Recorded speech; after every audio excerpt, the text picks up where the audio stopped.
Olá, maravilhoso dia, maravilhosa tarde, maravilhosa noite para você que está sempre aí no nosso canal. Eu gostaria de falar hoje sobre dons versus fonte de inspiração e versus salvação. Primeiro, quais são os dons? Segundo, quem pode tê-los? Terceiro, para quem eram usados os dons? Quarto, qual a fonte deste dom? Quinto, quem recebeu este dom pode perdê-lo? E sexto, quem tem dons será salvo? São essas e outras perguntas e respostas que eu quero vos explicar neste momento. Primeiro, o que é dom? Segundo o dicionário, é aquilo que foi objeto de doação, de dádiva, donativo, presente, né, um benefício, uma dádiva concedida pela natureza, uma bênção, uma graça, né, a chuva que tem sido derramado em lugares que não tem chovido há muito tempo. Então isso é um dom de Deus, né? Segundo a Bíblia, no contexto bíblico neotestamentário, o termo dos dons espirituais refere-se a 9 dons dados por Deus aos cristãos, por meio do Espírito Santo, para auxílio da propagação do Evangelho de Jesus Cristo e a edificação da igreja. Tem mais dons também que eu estarei falando aqui. Primeiro, então, respondendo o nosso quesito, quais são os dons? 1 Coríntios capítulo 12, versículo 8 a 10. Primeiro, fala de dom de sabedoria. Segundo, dom de ciência. Terceiro, dom de fé. Quarto, dom de cura. Quinto, operação de maravilhas. Sexto, dom de profecia. Sétimo, dom de discernir os espíritos. Esse é maravilhoso, esse dom. O oitavo, a variedade de línguas. O nono, interpretação de línguas. E tem mais. Romanos capítulo 12, 6 e 8 também fala que Deus chamou um para apóstolo, Deus chamou outros para profetas, para evangelistas, para pastores, para doutores. Atos também 20, 28 fala que Deus chamou uns para bispos. Né? Também em 1 Timóteo 3, do 1 ao 6, o verso 10 também fala que Deus chamou presbítero, Deus chamou diácono. E também eu identifiquei um dom aqui, que é o dom da piedade. Né? Poderíamos aqui até falar demais, até falar do amor, por que não? Que é o dom maior, né? Porque aquele que não ama, não tem como exercitar nenhum dom desse aqui. Então, quem pode tê-los? É a segunda pergunta que eu vou responder neste momento. Quem pode tê-los? Existem 4 passos para receber o dom de Deus, que são: primeiro passo, aceitar Jesus como o único e suficiente Salvador. Tem gente que não quer saber de Jesus, vive uma vida de bagunça dissoluta e quer ter dom. Não tem como, né? Porque eu estou falando aqui de coisas sobrenatural de Deus, presente de Deus. Eu estou falando aqui de dons naturais, lá na frente eu vou falar sobre isso. Segundo passo, faça a obra de Deus. Quando o Espírito Santo te der, não é para você se apossar e dizer que é seu e que ninguém toca, que você é o tal, que você é a profetisa, que você é o profeta, não. Nem é para aposentar o dom, porque será cobrado depois. É para você usar. Terceiro passo, ore e jejum o máximo possível para que Deus venha queimar a carne, os defeitos nossos, venha ser corrigidos dentro da gente e Ele tire tudo aquilo que não presta. Quarto passo, fuja do pecado e busque a santificação, como está escrito lá em Josué, capítulo 3, verso 5, que diz: santificai-vos, porque amanhã farei maravilhas no seu meio. Quer ver o que Deus vai fazer de maravilhoso na sua vida? Comece a se santificar, comece a buscar, que Ele vai fazer maravilhas no seu meio. A palavra meio diz o círculo, em primeiro lugar, dos seus familiares.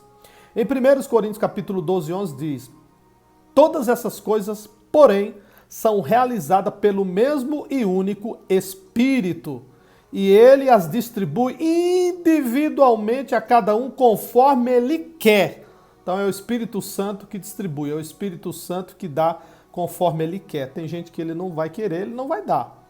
Terceira pergunta, e vou responder hoje para você. Para que eram usados? Tem muita coisa para responder sobre isso, mas eu vou falar alguma coisa. Para revelar a vontade de Deus para seu povo, também para mostrar os pecados e dar direcionamento para a nação, levar a nação muitas das vezes a se arrepender. Os dons espirituais servem para vários propósitos. Deus os concede para nutrir e fortalecer a sua igreja a fim de cumprir seu ministério. Eles foram designados para desenvolver uma igreja unificada, pronta para cumprir sua missão no mundo. Os escritores bíblicos nos deram exemplo de dons espirituais que Deus concede à sua igreja como ministério, ponto, serviço, proclamação, ensino, encorajamento e doação. Qual a fonte deste dom? Vamos lá, 3 fontes deste dom. Primeiro, a do humano, segundo, a do diabo e terceiro, a de Deus. Vamos falar da do humano? Podemos nascer ou adquirir com dons, talentos naturais, mas nem todos os talentos naturais são dados por Deus e nem todos são usados no serviço de Cristo. Você pode ver que tem gente que tem dom, tem talento, mas não usa para que a obra de Deus cresça. Agora, se nós, por exemplo, alguém que tem esse dom e esse talento, se santificar, buscar o Espírito Santo e ele for usado no serviço de Cristo, com certeza será de grande utilidade para o reino de Deus. Quer um exemplo? Um exemplo de um profeta velho e um profeta novo. Deus deu um recado para o profeta novo e profetizar para o reino sul, se não me falha a memória. Esse profeta novo foi, só que esse profeta novo não podia voltar pelo mesmo caminho, não podia parar, não podia comer em casa de ninguém, não podia conversar, bater papo. Aí ele está voltando, aí tem um profeta velho na estrada que diz, Deus falou para você ir lá para casa. Quem foi que usou aquele profeta velho? Foi o diabo? Não, foi ele mesmo. E aquele homem foi lá para a casa daquele profeta velho. Quando chegou lá na casa do profeta velho, Deus usou a vida daquele profeta velho e disse, por você ter desobedecido a minha palavra, você vai morrer. O leão foi e matou aquele homem. Né? Segunda fonte, fonte do diabo. Esse sempre foi, um imitador das coisas de Deus. Né? Eu escrevi hoje aqui. Ele sabendo o passado, o presente da vida de alguém, o que esse alguém anda plantando na sua vida, né? Exemplo, se consagrou a ele, né? Ao diabo, né? Com certeza, se esse alguém não está ligado em Deus, ele pode dar previsões, sim, que seja de morte, né? Um exemplo dos mamonas assassinas, que uma mulher que já até morreu aí previu a morte dos mamonas assassinas, ou que vai receber algo. Ponto. Eu sei de uma coisa, né? Que os planos do diabo são sempre para baixo, enquanto os planos de Deus são sempre para erguer, são sempre para levantar. E a terceira fonte, eu escrevi aqui, é a fonte de Deus. Aí não tem como falhar, pois se Deus falou, ele se responsabiliza para cumprir a sua palavra na sua vida. Se Deus prometeu alguma coisa para você, ele vai cumprir, ele vai realizar, ele vai fazer o milagre na sua vida. Se você estiver na carne como Nicodemos estava, não compreenderá as coisas de Deus. Mas se você está em Deus, nova criatura e eis que tudo se fez novo na sua vida, pode ter certeza que vai cumprir ponto, vírgula e o que tiver mais para fazer. Né? Se você está ligado na videira, você é o ramo, recebe o quê? Da videira o seu alimento. De maneira nenhuma serás envergonhado, serás envergonhada. Creia no seu milagre. Vamos lá para o outro ponto. Quem recebeu este dom pode perdê-lo? Bom, há diversidades de opiniões. Particularmente eu acredito que perde. Mas há quem diga, lá em Romanos capítulo 11, versículo 29, né, que fala, porque os dons e a vocação de Deus são sem arrependimento. Há quem diga que não perde, né? Os comentaristas bíblicos, andei pesquisando aqui nos meus livros, são praticamente unânimes em afirmar que o referido versículo que eu li agora está num contexto onde a eleição de Israel como o povo de Deus está sendo tratado por Paulo. Não há referência alguma aos dons espirituais nesse versículo aqui. Além disso, a ênfase do texto está na imutável fidelidade de Deus, no fato de que Deus não muda de opinião a respeito dos seus dons, apesar do homem poder negligenciá-los e perdê-los.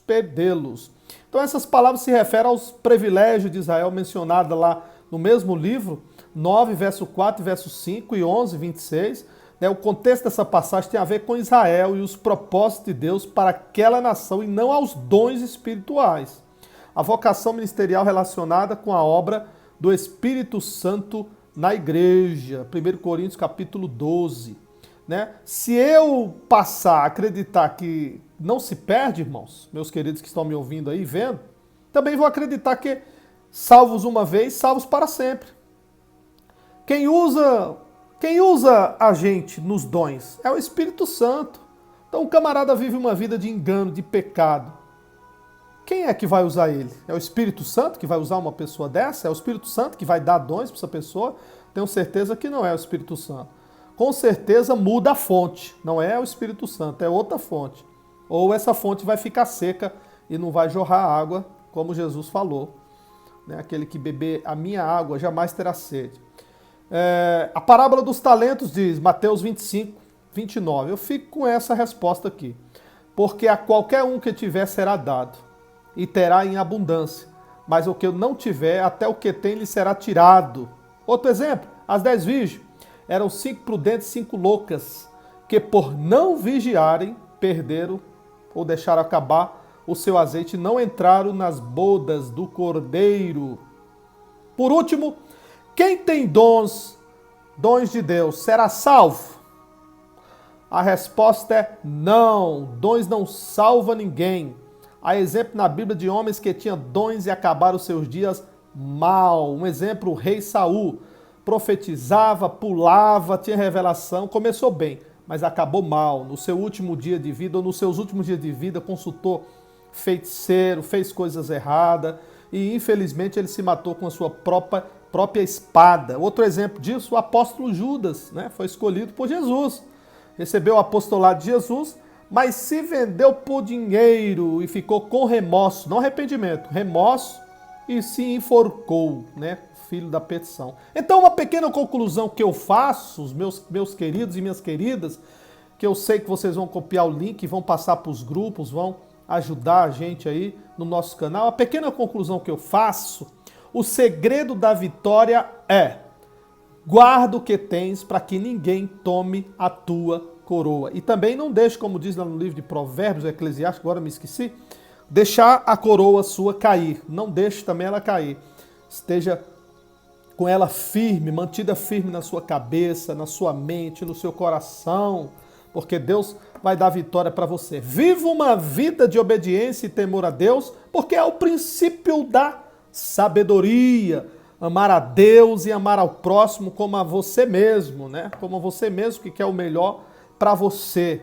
Não tem como, meu irmão, não tem como Deus não abençoar uma vida de uma pessoa dessa, Agora, uma vida de uma pessoa que anda errado, aos olhos da Escritura, é querer o melhor para si, porque a Escritura quer o melhor para nós, mas as pessoas às vezes não agarram essas oportunidades, Então, eu tenho certeza que você vai agarrar, tenho certeza que você não vai deixar a sua coroa cair, e eu tenho certeza que Deus vai dar vitória e nós vamos um dia se encontrar no céu de glória, As escolhas são feitas enquanto nós estamos vivos, temos vida, Morreu, resta apenas o juízo.